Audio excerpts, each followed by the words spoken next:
The play Poof by Lynn Nottage. Poof is a play written by Lynn Nottage that tells a fictional story of a person's sudden combustion in certain circumstances. Particularly, a husband and a wife had an argument that almost turned into violence, causing the husband to combust before he could do any harm. The central theme explored in this situation is domestic abuse. The theme is explained and illustrated in the context of guilt, female friendship, patriarchy, and the failure of police and justice systems. Loureen is a victim of abuse, and the question of how to respond and react to it is posed within the play. At the very beginning, a note states, nearly half the women on death row in the United States were convicted of killing abusive husbands. Spontaneous combustion is not recognized as a capital crime.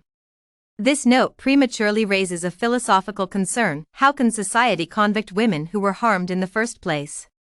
The play then suggests that Loureen has committed no crime, and anyone who defends themselves from the abuse has not committed it either. The fact that Loureen turned her husband, Samuel, to ash with her voice shows that silencing is one of the abuser's greatest tools for keeping power. As a partial reason for keeping silent, the play explores guilt as an entrapping and non-productive emotion. Before Loureen realizes Samuel is gone, she experiences guilt. For instance, she apologizes for not picking up his shirt. Moreover, she feels guilty and afraid of Samuel's mother. Such thoughts perpetuate Samuel's power over Loureen, which is evident even after his death. In this context, the issue of suffering in silence defines Loureen's friend Florence as well. The play emphasizes the importance of these female friendships, as the women quite literally kept each other alive. This deep trust is demonstrated from the beginning when Loureen calls her friend to come after Samuel's death. Furthermore, it is shown that Florence spent many nights with Loureen when Samuel was violent, and they had been preparing a getaway plan together.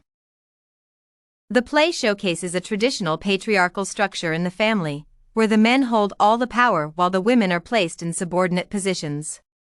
We can see this in the way that Loureen and Florence cook dinner for their husbands or iron their clothes. It is not an act of care but an obligation. Despite these examples seeming harmless, they originate from the same place that allows and encourages their husbands' violence and neglect.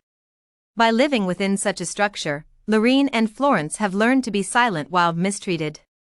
Moreover, Nottage also shows that society has often rejected their pleas for help, commenting on calling the police. Why? What are you gonna tell them? About all those times they refused to help. Unsurprisingly, the only way for Loureen to be free is for the whole system to explode.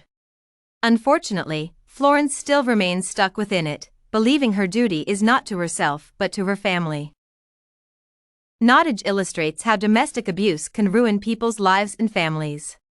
She highlights that victims often remain silent due to the sense of guilt and seeming helplessness due to the absence of systematic support from society. The only relief they can find rests in people who share the same problem, but it is only enough to prolong the suffering, not to break the cycle. Hopefully, with sufficient attention to the topic, sudden combustion would stop being the sole solution to the issue of domestic abuse.